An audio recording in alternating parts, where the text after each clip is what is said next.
A couple of items for you at the top.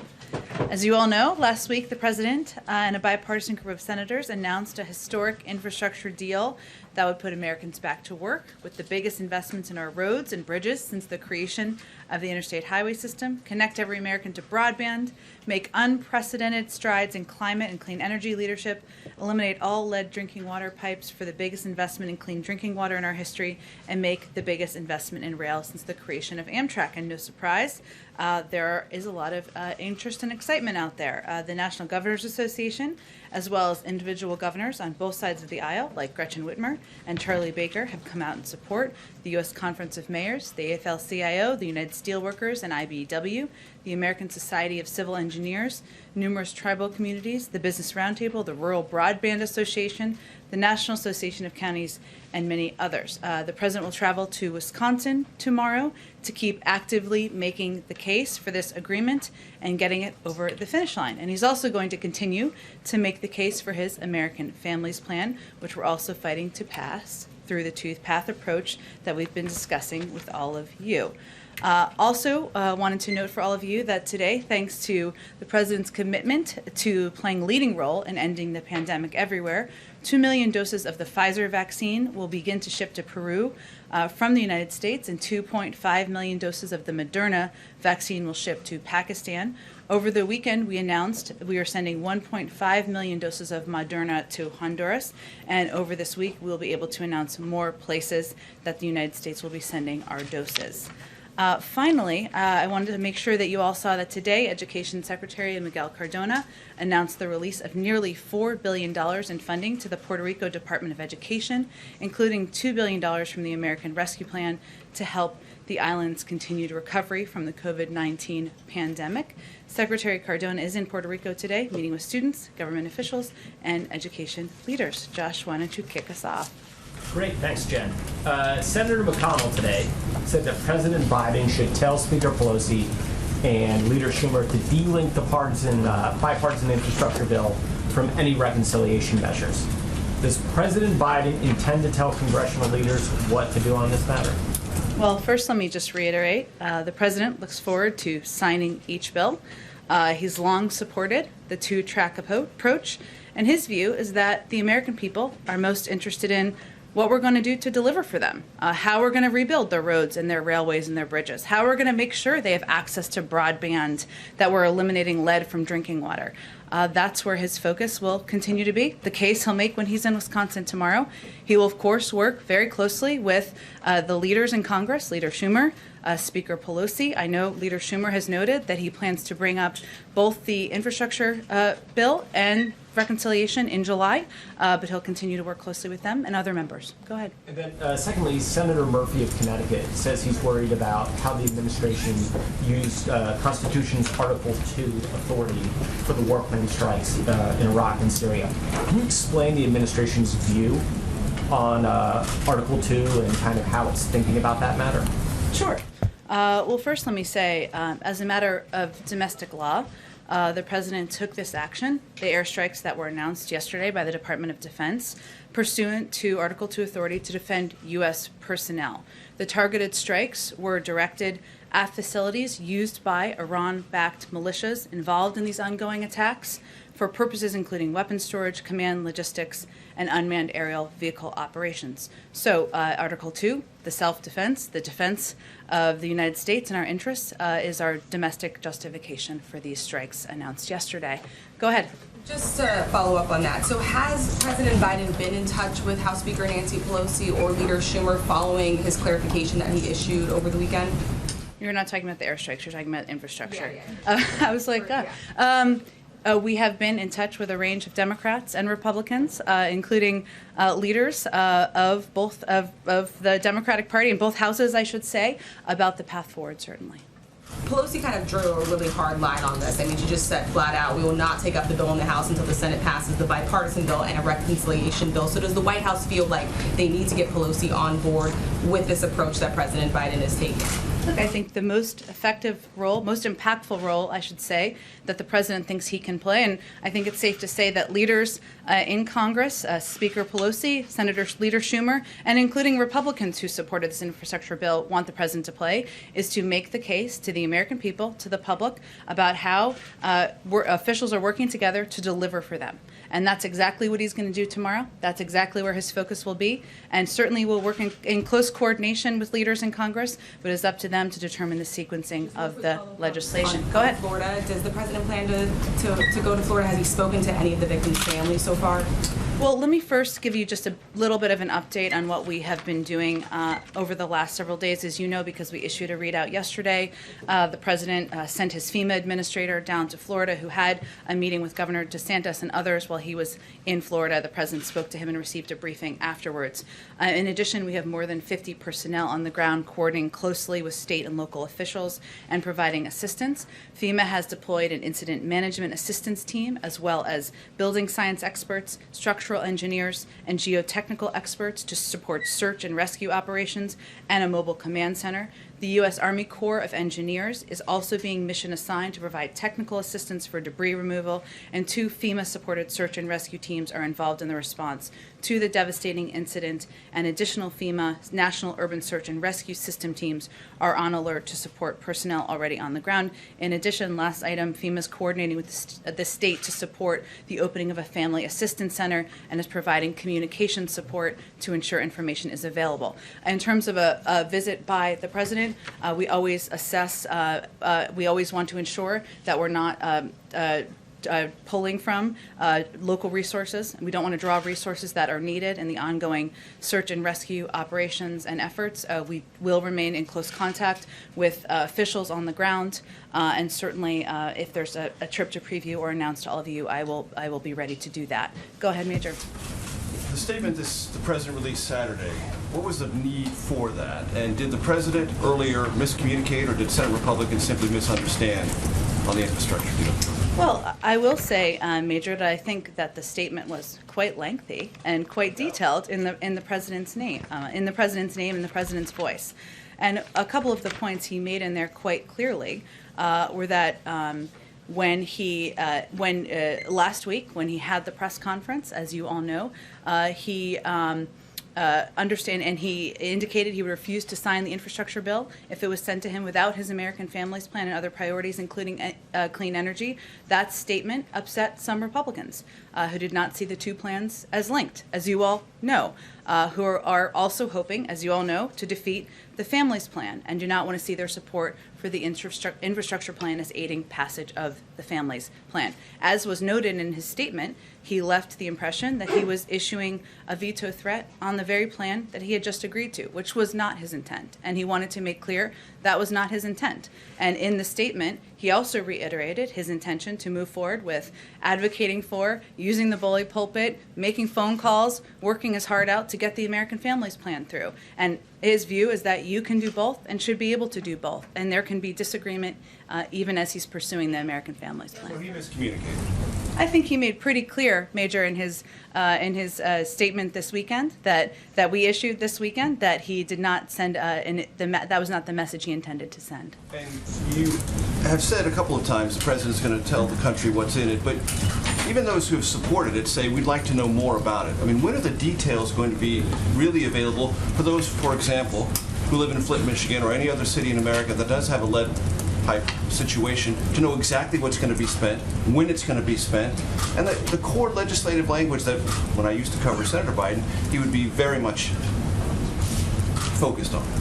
Well, what would you like to know? Settle in. I will share every detail that anyone would like to know about the package. But you're right, Major. As you know, it needs to now be written. That is a key component. As the president said also, and as we have conveyed from here, there is work ahead. And that is the important work ahead, is writing this legislation, moving it across the finish line. I will say, just because you asked me about the specific component of the package, just to give a little bit more detail there, it will put Americans to work replacing 100% of our nation's lead water pipes so that every single American child at home or in school can turn on the faucet and drink clean water. And right now, as you may or may not know, Up to 10 million homes and 400,000 schools and child care centers get their water from lead pipes and service lines. So that is what it will aim to address in that specific category. Is that over the 8-year life of the bill, or is that on a 2-year thing? Do you have any determination of a timeline on that? It's an excellent question. The details are very important here. It needs to all be written into the final legislation of the bill. But the president is clearly eager to get that done as quickly as possible.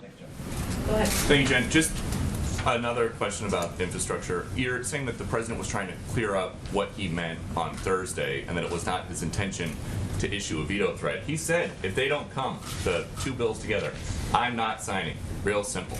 So did he change his mind or did he make a mistake?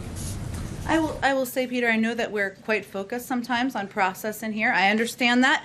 The process of a bill becoming a law is important, but the president intends to sign both pieces of legislation into law.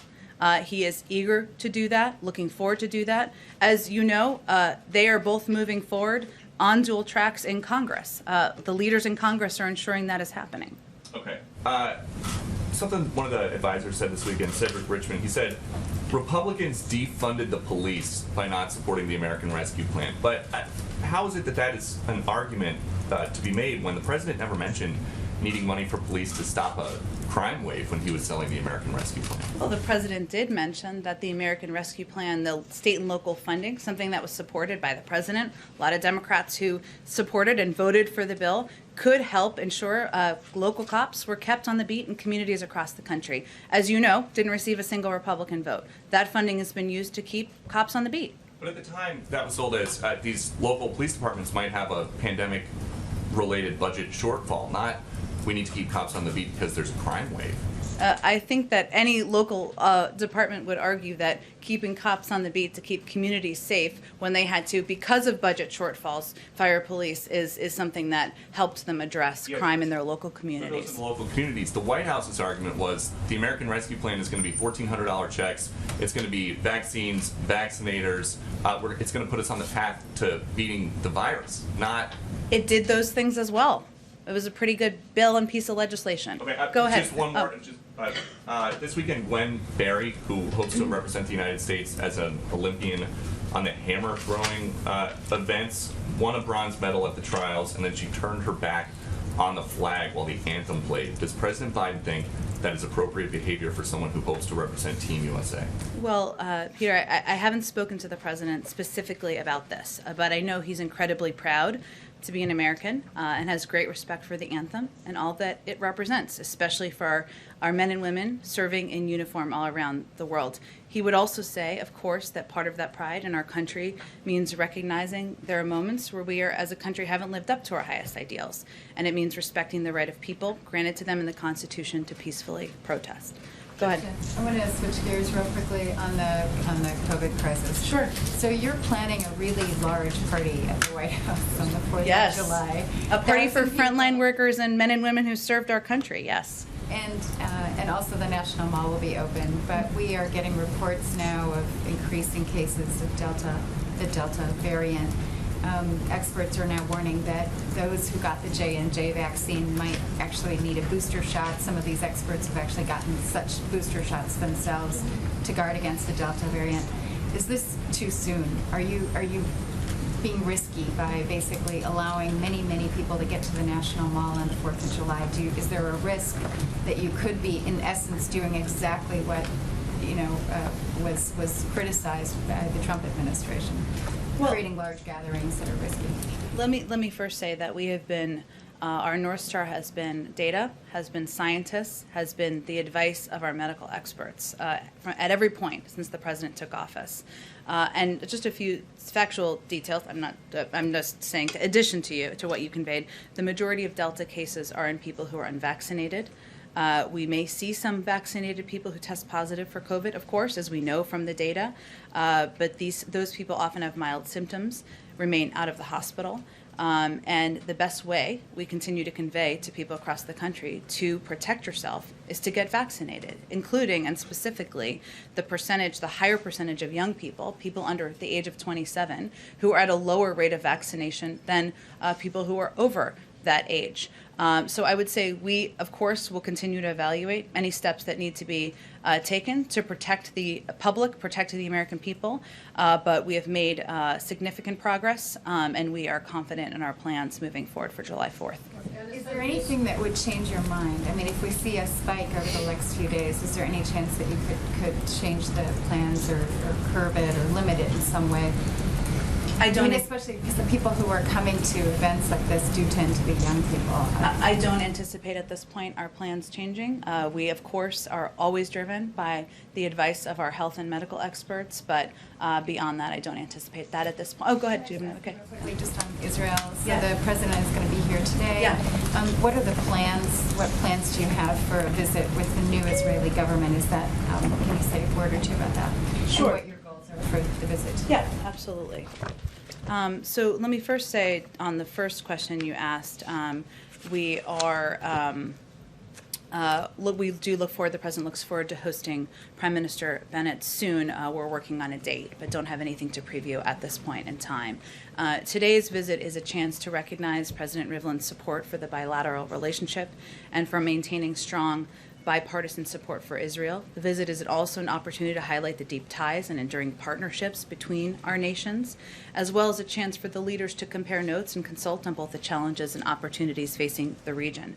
Overall, the visit will highlight the strength of the relationship, affirm our shared interest in security and stability in the region, and provide an excellent opportunity for high-level consultations on key issues in advance of a visit we have with the Prime Minister at some point soon.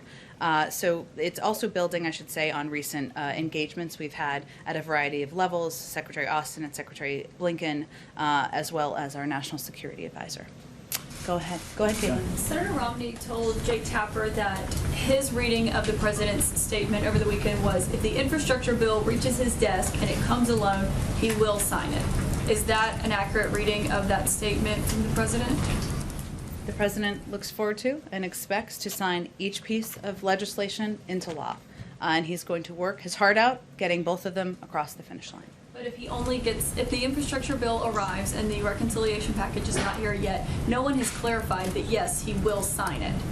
So, well, again, Caitlin, I know we're quite focused sometimes on process in here, but and hypotheticals. The president's focused on selling this package to the American people, both packages, I should say. That's what he'll be doing tomorrow in Wisconsin, and we'll be working closely with leaders in Congress to move both of these pieces of legislation forward. Okay, so the White House is not going to say, yes, he will sign the infrastructure bill if it comes alone to his desk. The president expects to sign each piece of legislation into law. One more question on the airstrikes. If the United States feels the need to keep hitting these Iran-backed militia groups, does the president think that he needs to go to Congress to ask for new authorization?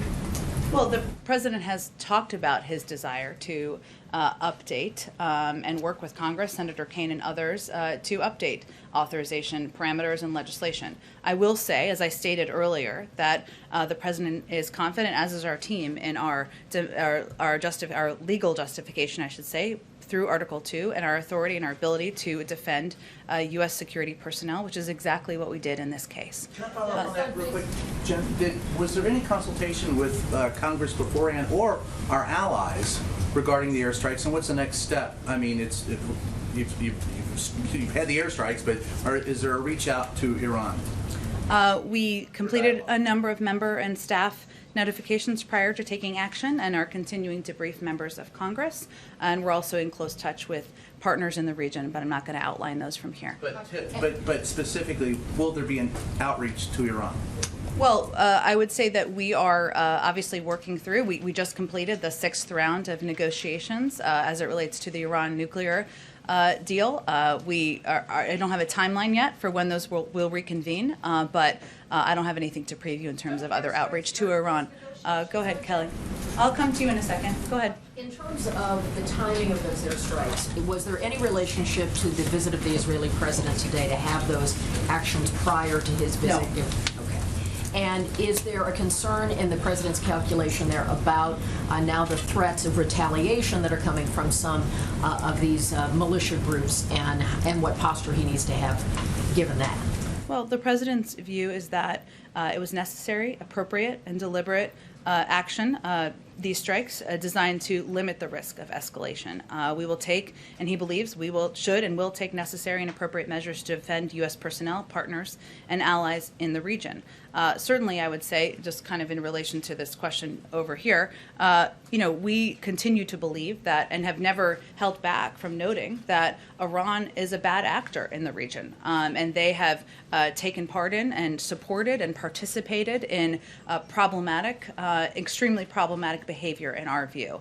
At the same time, we feel that we're moving forward and seeking the opportunity to move forward on negotiations to prevent Iran from acquiring a nuclear weapon is in our national interest, and that's how we will evaluate. But it was not linked to a visit by the President of Israel, nor was it linked to any elections in Iran either. Briefly on Florida, in the president's briefings about the status of what is there, has he been given any information to indicate that the chance for survivors still exists? And does he believe there is a federal role at examining the kinds of infrastructure within that building questions that have now certainly come to many people's minds after seeing what took place? Sure. Well, I would say on your second question that he does believe there should be an investigation, and that FEMA, a number of the resources FEMA is sending to the ground, building science experts to the scene, officials from the National Institutes of Standards and Technology, officials from OSHA, and the FBI, they've all been deployed to Surfside under their own authorities to help participate and provide expertise in that effort. So certainly we want to play any constructive role we can play with federal resources in getting to the bottom of it and preventing it from happening in the future. In terms of the likelihood and potential for survivors, obviously he would refer to local authorities on making that assessment. Go ahead. Thanks. I just wanted to follow up quickly on the airstrikes. Sure. The Iraqi government issued a statement calling it an unacceptable violation of their sovereignty and national security. So I'm wondering, has there been outrage to the Iraqi government, and also do you have a response to that sort of complaint that they've lodged? Sure. Well, I would refer you to the government of Iraq on that specific question, but I will say that the Prime Minister is a partner. He has a tough job. His statement called for de-escalation from all sides, and we agree with that. But the attacks against our troops need to stop, and that is why the President ordered the operation last night in self-defense of our personnel. Go ahead. Oh, go ahead. Yeah, sorry, I just wanted to ask about this Alzheimer's treatment that was approved earlier this month. Yeah.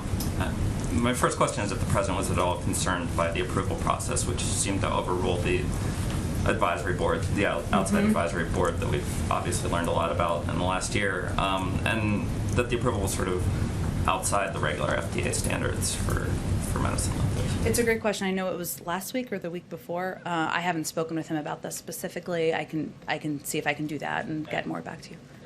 I'm not sure you'll have more on it, but there's now this question of considering the limited efficacy and the high price of it, whether the government would impose particular restrictions on access to it due to Medicare. It's something that, if was approved fully, could have enormous costs to the Medicare system. And so I'm wondering if the White House is looking at that Sure. issue. Well, let me talk to our health team and see if there's more. We can get back to you on that. Go ahead. Thanks, Jen. The Senate Minority Leader put out a statement today at a news conference in which he said the president delinked the two bills. Does the White House take issue with that characterization, or do you agree with that? Is that what has happened here? I think the president is eager to sign both pieces of legislation into law. And he is going to focus his time and his effort on selling the benefits of these packages, what they would do for the American people, whether it's ensuring kids don't have lead in their drinking water, or making sure families have additional benefit from the child tax credit extension. That's what his focus is going to be. In terms of the mechanics and the process, we're going to work closely with leaders in Congress, but he wanted to be clear that he did not intend to issue a veto threat, and he remains committed to moving that piece of legislation forward, just as he remains committed to moving the American Families Plan forward. I'd give it a try. It was good. One other question on Article 2. Sure. What are the limits this White House sees on the president's Article 2 power? Does it acknowledge that there are limits? And to what extent does the president feel he needs to yield to the Article 1 branch when it comes to the authorization of force? Well, I would say that the president takes legal authority and justification for military action quite seriously. And certainly we consult our legal teams to ensure we have that justification. And we certainly feel confident we do. And when there are attacks against that threaten our troops, our men and women serving bravely overseas, and responding to those certainly qualifies as self-defense. Go ahead. Thanks, Jen. When the president announced the bipartisan infrastructure deal last week, he said, "I know the Senate and the House better than most of you do," and indeed he's had long experience in Congress and in the White House. So how does a situation like this arise where he has to issue a statement, a lengthy one, clarifying himself? You all have to reassure people on Capitol Hill. Did he underestimate the blowback that he was going to get from Republicans by making the statement that he did about, wanting to do these bills in tandem? I know there's a lot of interest in kind of rehashing the last several days. I get it. We're not going to do that. We're going to focus on our efforts moving forward. And right now, as you saw, a number of Republicans go out on Sunday shows yesterday and talk about their commitment to getting this package forward, their commitment to delivering these benefits to the American people. I just started out talking about the broad support from governors, labor unions, others in moving this package forward. And the president's going to go out to Wisconsin and sell this package to the American people tomorrow. That's where our focus is on. Along those same lines, then, in terms of moving forward, you mentioned earlier that the White House is in touch with a range of lawmakers on Capitol Hill. You mentioned some of the other support. Yeah. But specifically, can you talk about outreach to liberal members of Congress? Are you guys in touch with the Progressive Caucus? There's obviously been some concern on the left about negotiating too much with Republicans. What reassurances, if any, have you given to liberal members of Congress on this front? Well, absolutely. We're in touch with members of from all parts of all parts of the Democratic Party, a range of members in the Republican Party. Absolutely. Some are the president's directly in touch with, but our legislative team, senior members of the White House team are absolutely engaged with, listening to, conveying, making the case for why there are key components of this infrastructure package that should be supported by a broad range of members of our party. And I will note that there are a couple of components, and some areas where there hasn't been probably enough information out there about the benefits, in areas where I think a number of members of the progressive wing of the Democratic Party would be excited about and support. And certainly I mentioned earlier, removing lead from drinking water. That is something that, as I noted in response to Major, there are 400,000 schools, 10 million homes that could benefit, millions of kids who would benefit from that. Also, expansion of broadband. It's a national disgrace that African American families are 9% less likely to have high-speed internet than their white peers, and Latino Americans are 15% less likely. It will help address that. Also, access to transportation. Americans who are trying to get to work, including communities of color that are twice as likely to take public transit but often have fewer good transit options. That's just one component. If you go to climate, which is an area where I think we still are going to continue to do more work, making sure people across the country and people who care deeply about addressing our climate crisis know the components of what's in this package, which the president considers a down payment, not the end, a down payment. So 500,000 electric vehicle charging stations nationwide. That's what this would help support, with a focus on our highways and rural and disadvantaged communities. It would help buy more than 35,000 electric school buses. It will include the largest investment in clean energy transmission in American history, will strengthen and revitalize our natural infrastructure, and it represents the largest effort ever to address legacy pollution. These are all areas that a lot of people in the Democratic Party are excited about historically, should be excited about, and we're going to continue to make the case and make sure we're conveying this and the American Families Plan and the components there are what we're going to continue to advocate for. Is tomorrow's speech mainly about the bipartisan infrastructure bill or about the American families? Like, how much of tomorrow is going to be about that deal versus the American Families Plan? Tomorrow we'll primarily focus on the infrastructure package and the components in the infrastructure package, but the president will absolutely also be out there in the future continuing to make the case for why universal pre-K, something that makes it 50% more likely that kids will graduate from high school, should be law. Making sure community college, 2 years of it, is free for people across the country. Extension of the child tax credit. Those are all pieces he will be out there advocating for in the future. Go ahead, David. Jennifer, I'm going to take you back to your Article 2 answers here, because they appear to be responsive to a specific incident or a set of incidents in which these UAVs were used against American troops. But that begs the larger question of whether the president believes he needs, in whatever replaces the authorization for the use of military force, something that is specific to the Iran threat, this category of threats. And similarly, when you talk about having a longer and stronger element to the Iran deal, missiles, support of terrorism, are you also trying to now encompass this new use of UAVs?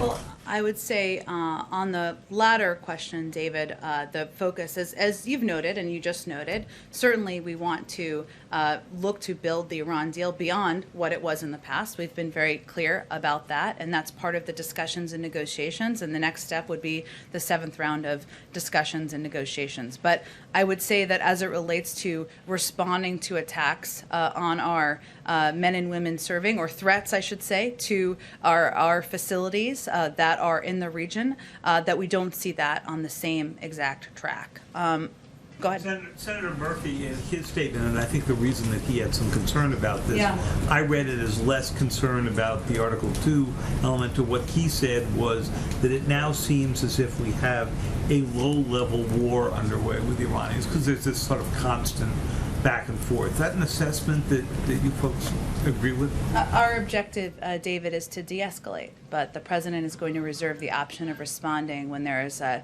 threat against U.S. interests. Afghanistan, please. Go ahead, Ken.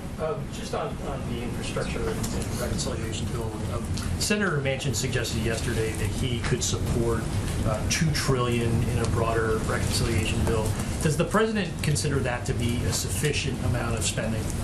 Well, we're just at the beginning stages of these discussions. And clearly, as you noted, or as you alluded to, I guess I should say, there's disagreement, even within the Democratic Party, about what the size of a reconciliation package should look like. And as these discussions proceed, there will be disagreements to resolve, and there will be compromises to be made in order to get a final package. I'm not going to do that from here.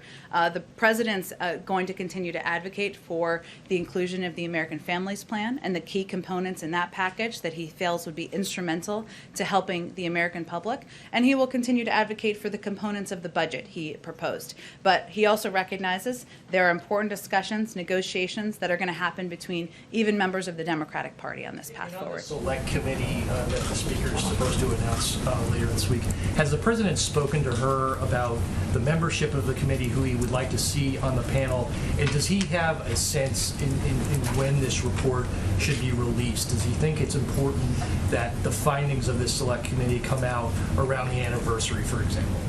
I think the president certainly supports the decision by the speaker to create the select committee, or to launch, get the process started to form this select committee.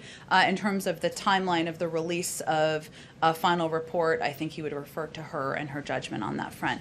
Go ahead in the middle. So, back to what you said about climate, even with those policies that you mentioned there in the bill, there's a pretty sizable protest across the street today from the Sunrise Movement. This is a group that worked with the campaign to set policy, that's in touch with the White House, but they and people, a lot of their allies are frustrated that when it came to reach a deal, it was a lot of the big climate stuff that got pared down or left out. What is your message to climate activists who feel like, wait a second, we thought that President Biden was going to be the most aggressive president ever on this topic? Why is this first high-profile bill so whittled down? Well, I would say I would dispute the notion that it's that it doesn't do anything for climate, which some are arguing. I just outlined some key components that would represent historic investments in areas like addressing the legacy pollution and cleaning up communities across the country, preventing that have relied on fossil fuels and others that have been polluted, especially lower income communities. It also will take enormous steps in addressing, investing in clean energy transmission. It will include making sure electric vehicle buses are part of our force across the country, and make sure that purchasing electric vehicles which will be a huge contributor to reducing greenhouse gas emissions, is something that can be a reality for millions of Americans. Now, whether or not everyone is aware of all those specifics, that's incumbent on us to keep conveying that, communicating it, listening, and making sure people understand that this is a down payment. And the president will continue to advocate for, press for, work for even more on the climate, as he will in the reconciliation bill and process moving forward. Does the White House want to see a clean energy standard in that reconciliation bill, and do you think that that can fit into the parameters of what can and can't be included? Well, there's obviously a lot to be negotiated and discussed moving forward. The president has conveyed that he would like to see an investment in clean energy tax credits, something that would certainly be an additional step forward. And there's more to discuss as it relates to the final reconciliation package. And Bill, go ahead, Michael. Thanks, Jen. You just mentioned to a colleague that the president would like to see an investigation into what happened at Surfside. Yeah, he supports one. Yep. Can you expand on that just a bit? Would he like to see that federally run? Would he like to see consideration of building code changes? What should be the goal of that, and who should be in charge of that? Well, the goal, of course, is to get to the bottom of what happened, and of course, have it be an instructive guide on how to prevent it from happening in the future. I just conveyed all the federal resources we are sending down to be supportive of efforts on the ground, but I don't think I have more than that. Go ahead in the middle. Housing experts are really concerned that there's going to be a huge fallout if a federal moratorium is lifted next month. And a lot of studies show that evictions make the threat of COVID even worse, especially when it comes to Black and brown communities. What's the president's response to that, and can we see any type of changes? Well, first I would say the president absolutely is committed to ensuring that we continue to provide assistance, whether it's rental assistance or assistance to make sure that Americans who need help to stay in their homes, to stay in rental units, get the help they need. The moratorium was never meant to be permanent. Obviously, an extension was announced just last week, but we will continue to look for ways through federal authorities, through working with Congress, to ensure that we're helping Americans across the country. Go ahead, Anita. I just wanted to follow up on the question previously about the July 4th event. Can you just talk a little bit about I understand it's an outdoor event, but what precautions are being taken? So will people be tested? Do they have to be vaccinated? Are there masks even though it's outdoors? And just more broadly, we have seen signs that things are getting back to normal a little bit at the White House, but some signs that they aren't. I mean, can you just tell us a little bit about, are all staff here? Is it at 100% now? Are visitors allowed in? I believe there's still no tours. Just can you give us a sense of where things are? Sure, Anita. Well, first, our intention was always to bring staff back, and I think we provided this publicly, but at a kind of a slow pace to ensure we were integrating people back into the White House, and we were taking all the necessary precautions. I think a lot of that will be done through the course of July and into the summer. That's our intention. In terms of the timeline for resuming tours and guests, I'll have to just get back to you on the specific plans for that. About the event. Sure. In terms of precautions, I'll have to check with our team and see what the specific precautions are taken. I believe on Friday's briefing you had mentioned that the president would be speaking about voting rights this week at an event. Didn't see that on his schedule. Can you talk to us a little bit about what that event is and what he's going to be talking about? Sure. Well, he has a meeting with voting rights advocates today and with officials internally. So let me just note that first, which I think you're aware of, and we're working to determine when we can schedule remarks. It could move in just because of scheduling. It could move into next week, but I don't have anything to announce quite yet. He's looking forward to addressing the public as we get his final date locked in. I can preview it for you in more detail. Go ahead. Americans in the Northwest are suffering through a record-breaking heat wave right now. What's the president's message on climate to those who say he's not doing enough, that there wasn't enough in this bipartisan bill? And can he guarantee the public that something will be passed by the end of this year? Well, first, I would say the president is also meeting with governors from western states on Wednesday to discuss exactly the threat of these wildfires and what we can do from a federal level to help work in partnership. And he's been quite focused over the last few months on ensuring we are not just preparing and working closely with governors who are in states that might be impacted by hurricanes, but doing the same with states and governors and leaders who might be impacted by wildfires. He even got a briefing from FEMA just last week. I would say again that the president is absolutely committed to addressing climate. It is one of the four crises he's identified as central to his presidency.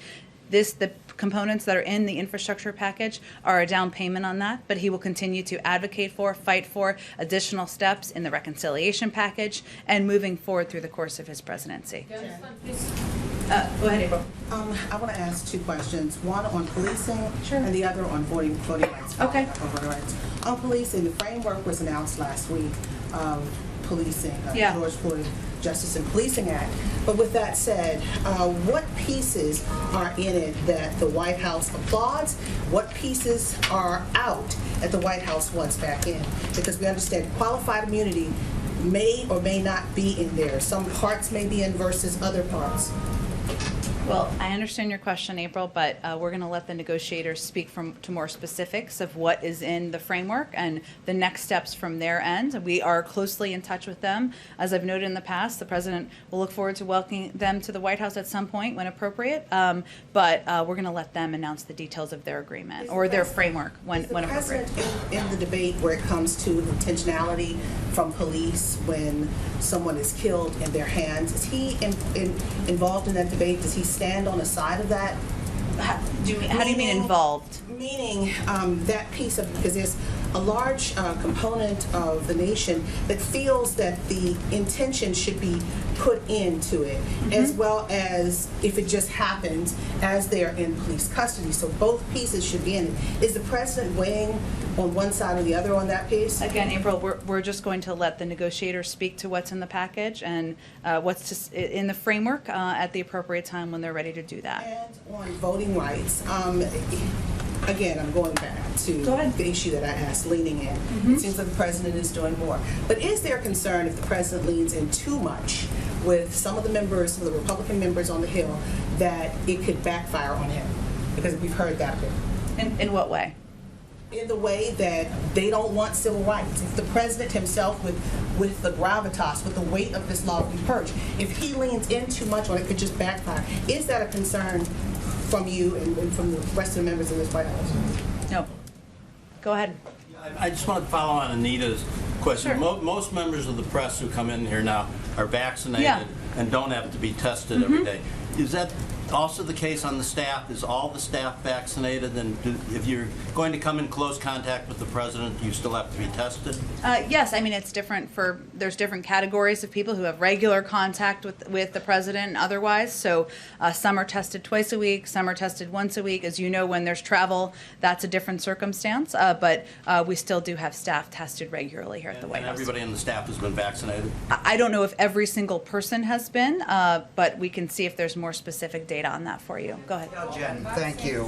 The first U.S.-Taiwan trade talks in 5 years are supposed to take place this week. China has responded to that, to the government of Beijing, calling on the United States to stop any form of official exchanges with Taiwan. How do you respond to the government in Beijing pressuring Washington like this about economic ties with Taipei? Well, let me first say this is not a direct response, but let me just convey to you what our policy is, which is that our support for Taiwan is rock solid. Taiwan is a leading democracy, a major economy, and a security partner, and we will continue to strengthen our relationship across all the areas we cooperate, including on economic issues.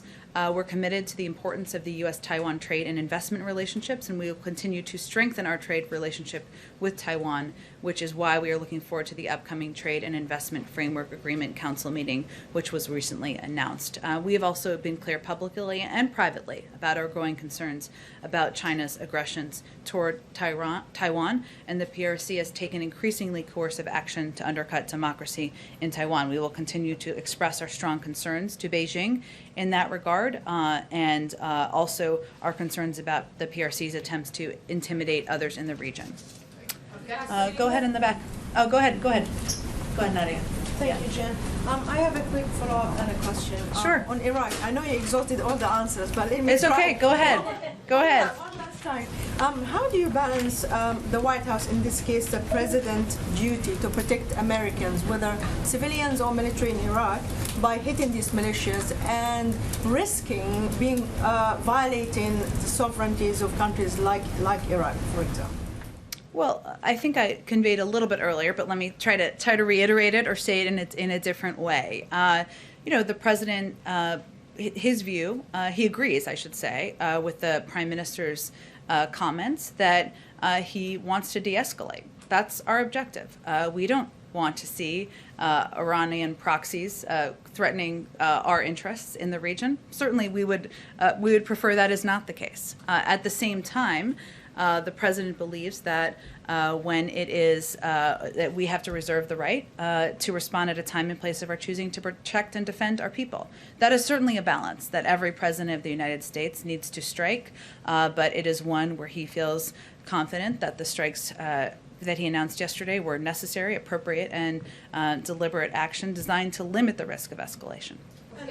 My question is, 2 Yemeni prisoners have been approved for transfer from Guantanamo. How close is the White House to shutting down their prison facilities, considering that it was the first act during President Obama, as you remember, is to shut down Guantanamo? I do remember.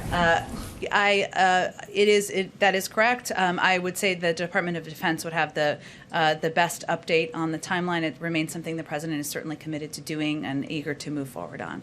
Go ahead. Can I ask a quick one on infrastructure first? Sure. Does the White House think it has 10 Republicans currently on board for the infrastructure plan?